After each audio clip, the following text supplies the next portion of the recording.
menu de ce 19h30, la Cour des comptes plaide pour sa cause. À la rentrée judiciaire 2019-2020, face au chef de l'État, la juridiction a demandé une réforme et des fonds pour mener à bien ses missions. Ce 1er octobre marque également la rentrée scolaire 2019-2020, une rentrée des classes sur fond de manifestation. Au moment où se déroulait la cérémonie officielle dans la commune de Saba, des enseignants manifestaient devant le ministère en charge de l'Éducation nationale. Et puis, les douanes premières, la police municipale deuxième, voici le rang qu'occupent ces deux corps dans la course à l'institution publique la plus corrompue du Burkina. Ce sont les résultats du dernier rapport du RENLAC. Les détails dans ce journal. Voilà pour le sommaire. Mesdames et messieurs, bonsoir et bienvenue à ce 19h30. Traditionnel face-à-face entre le chef de l'État et la grande famille judiciaire. Ce 1er octobre, Roch-Marc Christian Kaboré a assisté à la rentrée judiciaire 2019-2020. La Cour des comptes était au centre des échanges. Cette juridiction qui est chargée de contrôler les finances publiques a plaidé pour une profonde réforme. Elle a notamment demandé plus de moyens financiers pour mener à bien ses missions. Reportage, Roméo Koeta. Rentrée des classes pour la grande famille judiciaire. La Cour est installée, l'audience solennelle débute en présence du chef de l'État, garant de l'indépendance de la justice. Les acteurs réfléchissent sur les mécanismes d'implication de la Cour des comptes dans le contrôle interne et externe des finances publiques. Pour plus d'efficacité dans l'exécution de leur mission, la Cour des comptes doit subir des réformes pour s'adapter à la gestion axée sur les résultats.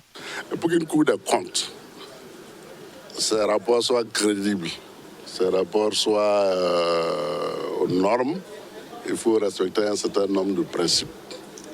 C'est pourquoi nous avons choisi ce thème, pour montrer que la Cour des comptes telle qu'elle fonctionne aujourd'hui est en déphasage par rapport aux normes en vigueur au niveau de l'UEMOA, au niveau international. Et qu'il faut que le gouvernement prenne des mesures assez rapidement, même si ça peut être programmé sur 1, 2, 3 ans, mais pour mettre la Cour aux normes, au diapason. L'une des mesures qu'il faudra réviser, c'est le système budget-programme actuellement appliqué dans l'administration publique burkinabé. Un système qui serait inadapté au fonctionnement de l'institution de contrôle financière, contrairement au budget objet. La Cour des comptes demande aussi plus de ressources financières pour un meilleur fonctionnement. Des doléances que le chef de l'État promet d'examiner. Tant qu'il y a l'abondance de l'eau, tout le monde peut arroser à bon escient. Mais si nous n'avons pas les ressources nécessaires, on est obligé de gérer plusieurs priorités avec les ressources qu'on a. Néanmoins, nous allons, au niveau du gouvernement, examiner leurs préoccupations. Nous allons également leur demander, comme on le fait partout dans tous les secteurs, que nous fassions aussi des efforts pour que nous puissions monter progressivement en puissance et que nous puissions résoudre au fur et à mesure l'ensemble des préoccupations. Parce qu'un État, sa gestion, c'est des moyens qu'il faut répartir entre la justice, entre la santé, entre l'éducation, qui sont des secteurs qui sont aussi importants pour la vie de la société. Concernant ces réformes, la Cour des comptes souhaite que soient impliquées toutes les parties prenantes, gouvernement, Assemblée nationale et organisations de la société civile. En rappel, cette rentrée judiciaire intervient à quelques semaines de la reprise du procès du dernier gouvernement de Blaise Compaoré. Autre rentrée ce 1er octobre, certainement la plus attendue, celle des élèves et étudiants. Les ministres de l'Éducation nationale et de l'enseignement supérieur ont officiellement lancé la nouvelle année scolaire dans la commune de Saba. Le cas des élèves déplacés internes a été évoqué par Stanislas Ouaro et Alkassoum Maïga, qui ont par ailleurs appelé tous les acteurs des systèmes éducatifs à faire en sorte que la nouvelle année académique soit une réussite. Abdoulaziz Assaré. Uniforme kaki, sac à dos, les élèves reprennent le chemin des classes après 3 mois de vacances. Certains viennent seuls et d'autres accompagnés par leurs parents. La rentrée scolaire et universitaire 2019-2020 est effective ce 1er octobre. Nous sommes vraiment heureux de reprendre l'école après un long temps de repos. Vraiment, c'est bien. Les amis, on ne s'est pas vus depuis longtemps et les revoir aujourd'hui, c'est vraiment une énorme joie. Nous sommes ravis de les voir ils vont rentrer en classe et reprendre les cours. C'est très intéressant. Les nouveaux venus au collège sont impatients de commencer les cours. C'est ma première fois au collège. Je suis pressée de reprendre les cours. Je promets à mes parents d'amener de fortes notes. Le ministre en charge de l'enseignement supérieur prodigue des conseils aux élèves et aux étudiants. Il ne voudrait plus d'actes d'incivisme en milieu scolaire et universitaire. Les écoles et les universités ne doivent pas se transformer en ring. Ce sont des espaces où il faut du calme, il faut de la discipline, il faut que chacun se concentre sur l'essentiel.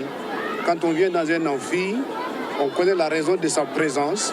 Nous avons des étudiants qui sont en face d'un enseignant et la seule chose qui compte, c'est la transmission du savoir.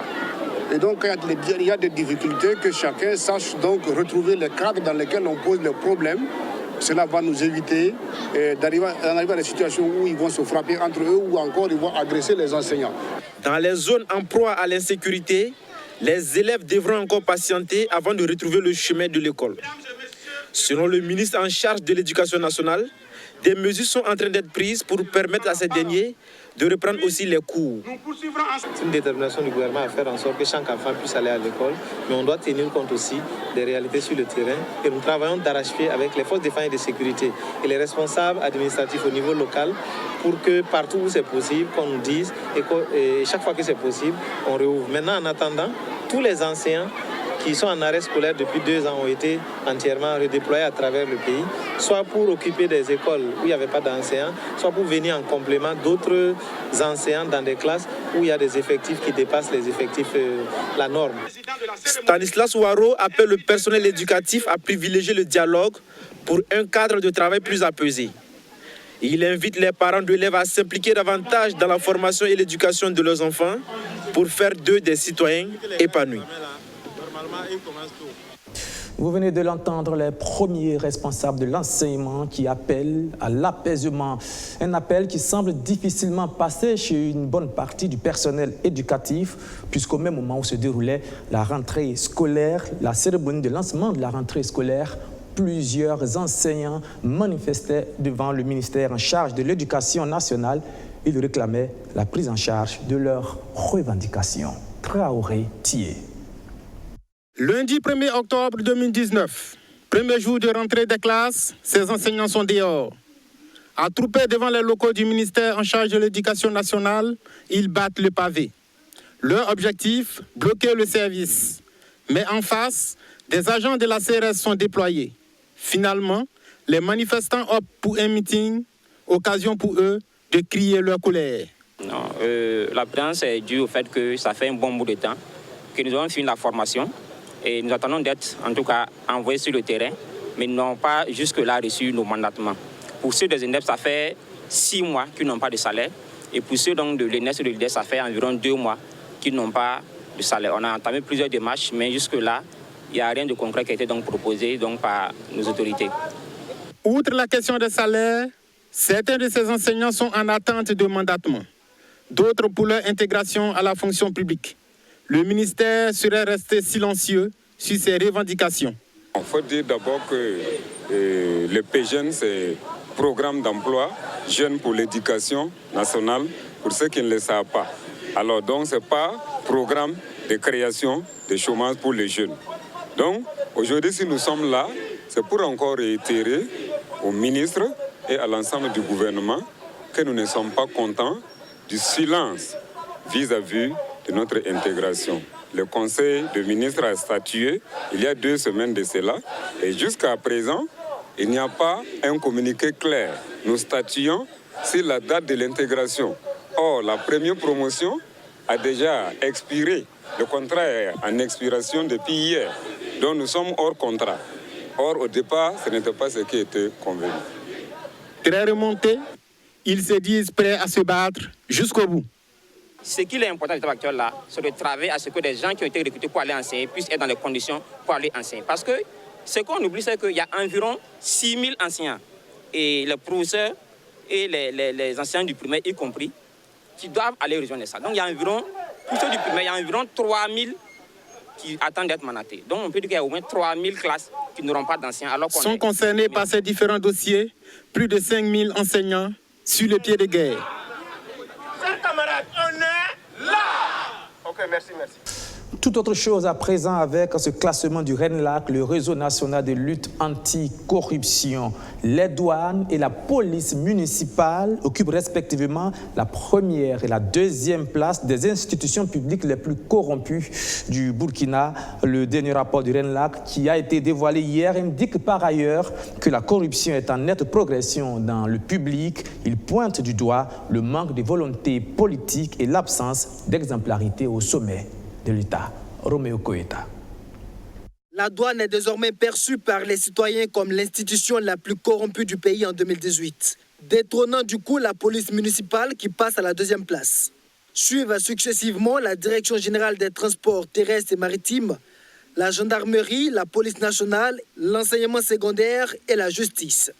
C'est ce que révèle le rapport 2018 du RENLAC, le réseau de lutte anticorruption sur l'état de la corruption au Burkina Faso. Le phénomène s'est accentué ces dernières années au pays des hommes intègres. Le rapport a été sans embâche pour montrer que la corruption au Burkina ne fait qu'augmenter parce que, tout comme en 2018, 7 personnes sur 10 disent que la corruption est fréquente ou très fréquente.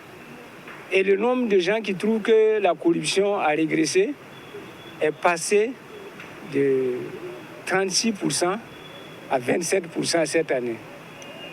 Donc une perte d'un peu plus de 9 points, ce qui est quand même un mauvais signal pour notre pays.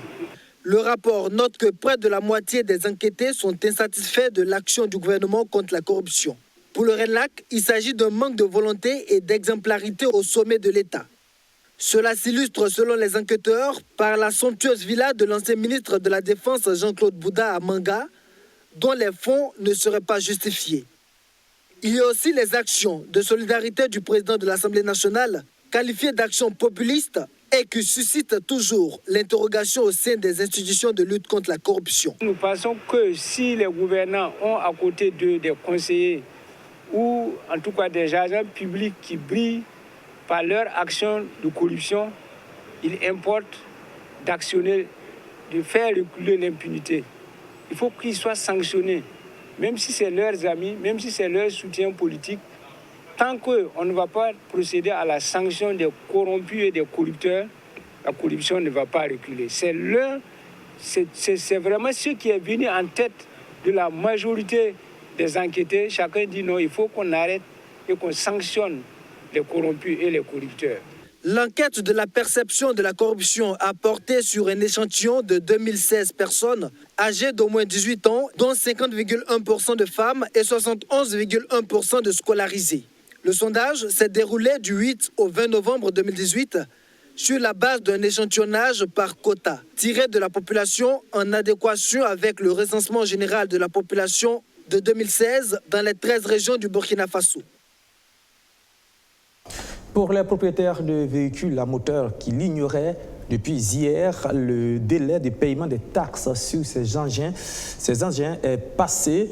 Aviez-vous l'information et puis combien vous êtes déjà acquitté de cette taxe? Eh bien, plusieurs automobilistes ont pris d'assaut les centres d'impôt hier pour éviter les pénalités. Le constat de Archimède Boy.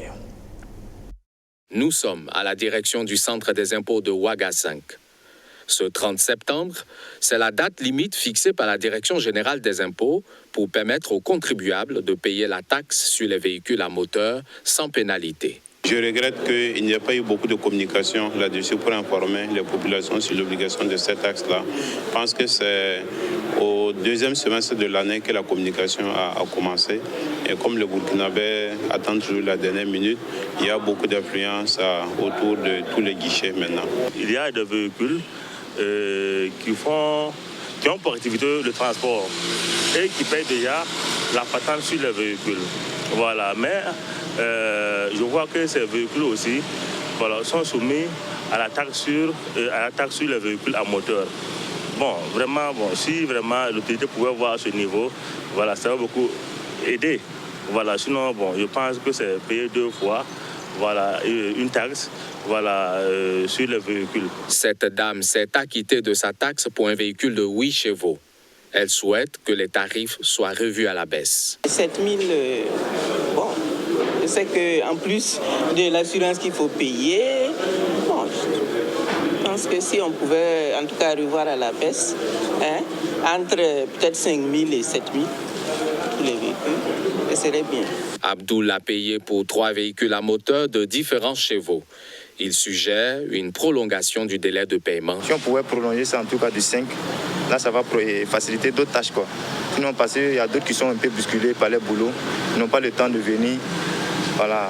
Au centre des impôts de Ouaga 5, l'on a mis les bouchées doubles pour satisfaire les contribuables aux différents guichets. On était obligé de multiplier les caisses. Depuis 2 semaines, on est à 10 caisses, 10 caissiers par jour.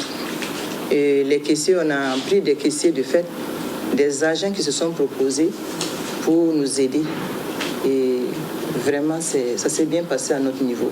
Les tarifs de la taxe sont fixés selon les catégories de véhicules.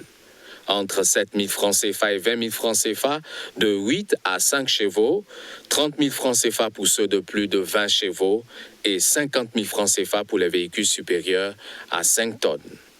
Aujourd'hui, 1er octobre, les guichets restent ouverts, mais une question demeure. Les usagers paieront-ils avec ou sans pénalité? C'est une solution de rechange qui devrait peut-être faire l'affaire des agents des forces de défense et de sécurité radiés en 2011 à la suite d'une mutinerie à défaut d'être réintégrés dans les rangs de l'armée comme ils le demandaient depuis plusieurs années. Il leur a été proposé d'être formés à d'autres métiers et d'être financés pour s'installer à leur propre compte. Eh bien, les 50 premiers des plus de 700 militaires et policiers concernés ont reçu leur chèque des mains du HCRO ce matin. Arsène Konditamde. Le Haut Conseil pour la réconciliation et l'unité nationale HCROUN procède à la remise symbolique de chèques aux militaires et policiers radiés suite à la mutinerie de 2011. Les montants varient entre 1 500 000 et 3 500 000 francs CFA. Les chèques émis ce 1er octobre, une bouffée d'oxygène pour les tout premiers bénéficiaires qui pensent déjà aux investissements à faire. Vu ce pays en train de traverser, vraiment pas possible. Mais ils ont tout fait pour nous satisfaire un peu, pour qu'on puisse mettre nos enfants à l'école en attendant les procédures qui vont venir. Bon, avec cette somme, je compte me lancer dans le commerce d'abord et puis mettre mes enfants à l'école. Bon, il reste sans changement. Du côté du HCROUN, on se satisfait de la diligence avec laquelle le dossier a été traité par le gouvernement. Après la remise des chèques, les bénéficiaires auront également droit à des formations pour mieux investir dans des secteurs porteurs de l'économie nationale. À partir des filières qui ont été désignées, ils connaissent ces filières, faire des demandes pour la formation. Et à ce niveau aussi, je crois savoir que les autorités sont prêtes. Le ministère de la Jeunesse est chargé de la formation, est déjà à pied d'œuvre. Donc on attend de pouvoir regrouper les demandes de formation et les envoyer pour qu'ils puissent commencer cette deuxième phase. Cette première vague a concerné 50 policiers et militaires radiés. Dans les jours à venir, d'autres opérations vont être organisées au profit des éléments restants, jusqu'à épuisement de la liste des 733 ex-membres des forces de défense et de sécurité. Le projet de renforcement du droit à la promotion sociale et à l'état civil des populations du centre-nord, du nord et du Sahel a été lancé il y a 8 mois. Et déjà, on est à l'heure d'un premier bilan. Les études effectuées dans ce cadre ont été livrées en début de semaine. Traoré Thier. 8 mois après sa mise en œuvre sur le terrain, l'heure est déjà à l'état des lieux du projet de renforcement du droit à la promotion sociale et à l'état civil des populations du centre-nord, du nord et du Sahel, PRODEC. Les études réalisées pour disposer de données de base en vue du meilleur suivi des progrès enregistrés sur le terrain sont à leur terme. L'atelier de restitution, tenu jeudi 26 septembre 2019, a été l'occasion pour l'équipe de coordination de situer les enjeux. Cet atelier se tient à un moment où l'accélération de la transition démographique s'impose à nous comme une nécessité impérieuse si nous voulons exploiter le dividende démographique au profit de nos populations. C'est dans cette perspective que depuis février 2019 se met en œuvre le projet Renforcement du droit à la promotion sociale et à l'état civil des populations du Centre-Nord, du Nord et du Sahel, dont l'objectif est de contribuer à la maîtrise des dynamiques démographiques dans les régions d'intervention, à savoir donc celles du Nord, du Centre-Nord et du Sahel. Les travaux dont les résultats sont désormais connus des parties prenantes ont porté sur, d'une part, l'étude de base du PRODEC et d'autre part, l'état des lieux du circuit d'achat et de distribution des produits contraceptifs. Ces différentes études mettent à la disposition des acteurs que nous sommes des informations factuelles et pertinentes qui permettront premièrement de mettre en œuvre avec efficience le projet, ensuite d'en assurer le suivi et l'évaluation de la progression et de l'efficacité des interventions pendant cette mise en œuvre. L'équipe de coordination salue l'engagement de l'État burkinabé qui permet la bonne exécution du projet sur le terrain. J'en profite pour remercier les autorités de la santé du Burkina Faso qui nous ont mis à disposition toutes les données nécessaires à l'élaboration d'une proposition. Et je profite encore pour remercier l'Union européenne et surtout aussi pour remercier le gouvernement du Burkina Faso à travers le ministère de la Santé et le ministère de l'administration du territoire qui a la partie état civil. Exécuté par un consortium d'ONG, le PRODEC couvre 56 communes et 10 districts. Financé par l'Union européenne, ce projet s'inscrit dans le cadre du programme Population et repose sur 3 composantes. Le renforcement de l'offre et la stimulation de la demande en matière de planification familiale et de lutte contre les violences basées sur le genre, en matière de santé sexuelle et reproductive des adolescents et des jeunes, mais aussi et surtout en matière d'état civil. Elle a déjà prêté plus de 30 milliards de francs CFA aux acteurs du secteur rural. La SOFIP change de nom. Elle a été rebaptisée le week-end dernier Pan-African Microfinance du Burkina. Sandrine Zougouri. Avant, c'était SOFIP, Société de financement de la petite entreprise. Cette agence de microfinance devient aujourd'hui la Pan-African Microfinance du Burkina Faso. Avec sa nouvelle identité visuelle, elle va à l'assaut d'une nouvelle clientèle pour croître ses chiffres. En moins de 10 années d'existence, 30 milliards de crédits ont été distribués à plus de 128 000 bénéficiaires, dont 70% de femmes. Nous sommes une microfinance et notre particularité, c'est que nous allons encore aller là où se trouvent donc ces femmes-là, et nous avons donc pour ambition, avec la digitalisation, de pouvoir le faire. Vous savez que nous ne pouvons pas construire des agences bancaires partout, mais aujourd'hui nous avons l'opportunité de la technologie et nous allons la saisir pour atteindre donc le maximum de Burkinabés qui sont en marge du financement bancaire. En améliorant les conditions de vie des populations à faible revenu, la direction de cette agence contribue à enlever une épine au pied du gouvernement. Et lorsque nous avons construit le plan national de développement économique et social, nous avons voulu porter le taux de couverture au niveau de notre pays à des dimensions très élevées. Et les seuls efforts du gouvernement ne pouvaient pas y parvenir. Et nous avons fait donc l'appel au secteur privé pour nous accompagner dans ce sens, et également aux partenaires qui sont ici représentés ce matin. Et Ecobank nous a entendus et il a donc emboîté le pas du gouvernement. Et ce matin, c'est avec satisfaction que nous lançons la nouvelle identité visuelle de PMBF. Avec un capital de plus d'1 milliard de francs CFA, la Pan-African Microfinance poursuit l'extension de son réseau de distribution avec la création des porte-monnaies électroniques au profit de sa clientèle. Et si vous partez donc à 200 km d'un chef-lieu de province, souvent ce n'est même pas évident que dans ce chef-lieu de province il y a une banque, mais encore à 200 km. Mais si nous saisissons l'opportunité de la monnaie électronique, et vous pouvez faire des merveilles. Donc nous allons donc aller dans ce sens, dans le sens de l'innovation, qui est une de nos valeurs quand même, comme l'a dit le PCA.